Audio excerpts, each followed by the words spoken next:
എന്താണ് ഇസഹാക്ക് യാക്കോബിനെ വിളിച്ച് പറയുന്നത്? യാക്കോബിനെ വിളിച്ച് ഇസഹാക്ക് പറയുന്നത് എങ്ങനെയാ? ആമേൻ. അവനെ അനുഗ്രഹിച്ചവനോട് ആജ്ഞാപിച്ചു പറഞ്ഞത്, ഒരപ്പന് മകനോട് ആജ്ഞാപിക്കാൻ ബൈബിളിൽ എന്തുണ്ട്? വ്യവസ്ഥയുണ്ട്.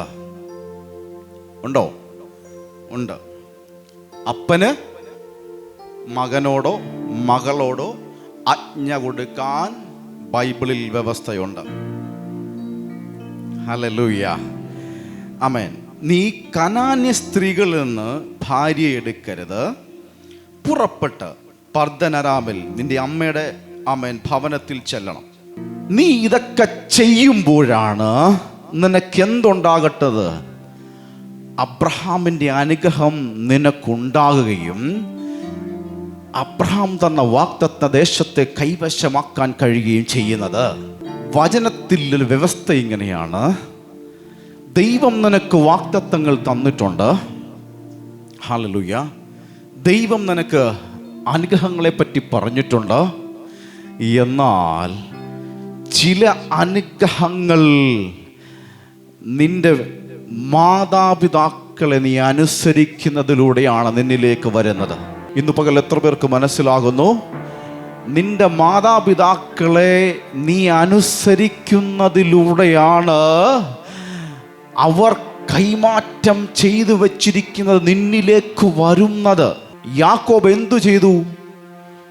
ഇസഹാക്ക് എന്തു പറഞ്ഞോ അതുപോലെയാ യാക്കോബ് ചെയ്തത്. ആമേൻ, ഹല്ലേലൂയ. എന്തു പറഞ്ഞോ, ഒരു പിതാവ് എന്തു പറഞ്ഞോ അതുപോലെ ചെയ്യാൻ തയ്യാറായ യാക്കോബിൻ്റെ പേര് മാറി. അവൻ ഇസ്രായേലായി മാറി. ഹല്ലേലൂയ, അവൻ അവൻ്റെ പൂർവ്വപിതാവായ ഇസഹാക്കിൻ്റെ അപ്പനായ അവൻ അബ്രഹാം അവന് വേണ്ടി പറഞ്ഞിരിക്കുന്ന അവൻ്റെ മേലുള്ള അനുഗ്രഹങ്ങൾ ഇതാ അടുത്ത തലമുറയിലേക്ക് വരുന്നത് എങ്ങനെയാണെന്നറിയാമോ? ഒരുവൻ തൻ്റെ മാതാപിതാക്കന്മാരെ അനുസരിക്കുമ്പോൾ അവൻ ദൈവം വെച്ച അനുഗ്രഹങ്ങൾ തൻ്റെ മാതാപിതാക്കളെ അനുസരിക്കുന്നതിലൂടെ ഒരുവനിലേക്ക് കടന്നു വരികയാണ്. Hallelujah, hallelujah. ഇന്ന് പകൽ നിങ്ങൾ ശ്രദ്ധയോടെ ഇത് കേൾക്കണം. ആമേൻ, ഹല്ലേലൂയ. അബ്രഹാമിനെ ഇസഹാക്ക് ആമേൻ അനുസരിച്ചു. അവൻ അനുഗ്രഹിക്കപ്പെട്ടു. എവിടെ അനുസരിച്ചത്?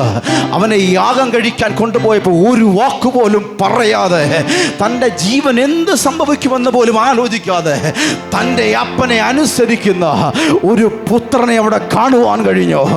Hallelujah, hallelujah. ഇന്ന് പകൽ ചില അപ്പന്മാരുടെ അനുഗ്രഹങ്ങൾ, ഹല്ലേലൂയ, ഇന്ന് പകൽ ചില അപ്പന്മാരുടെ അനുഗ്രഹങ്ങൾ അവൻ ചിലതിലേക്ക് കൈമാറുന്ന, ചിലതിലേക്ക് കൈമാറ്റം ചെയ്യുന്ന